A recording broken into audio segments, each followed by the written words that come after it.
Today's history lesson is on George Washington, Roman leader Cincinnatus, and why Washington is often compared to Cincinnatus. In fact, notice how this statue of Cincinnatus looks a lot like this George Washington one. So Cincinnatus in 458 BCE was asked to leave his farm and become dictator of Rome to beat off an enemy. It only took Cincinnatus 15 days to lead the Roman Empire to victory, and he did something miraculous. He gave up his power and returned to his plow in the field. This made him a symbol of civic virtue. He gave up his possible personal desires for the greater good.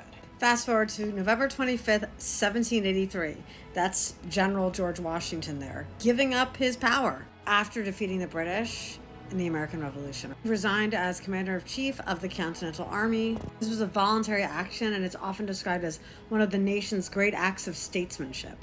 And it actually helped establish the precedent of civilian control of the military. And then Washington returned to his farm, which was, let's be honest, it was a slave labor camp, plantation, where he had lots of enslaved people working there against their will. And as you know, George Washington later went on to be America's first president, and he left office after 2 terms. There was nothing in the Constitution that said he had to leave after serving for 8 years. He did it because he felt like it was time. And this set a precedent for future American presidents until Franklin Delano Roosevelt. Now it's in the Constitution, 2 terms. This idea of putting country above your own personal interests has been embedded in American history.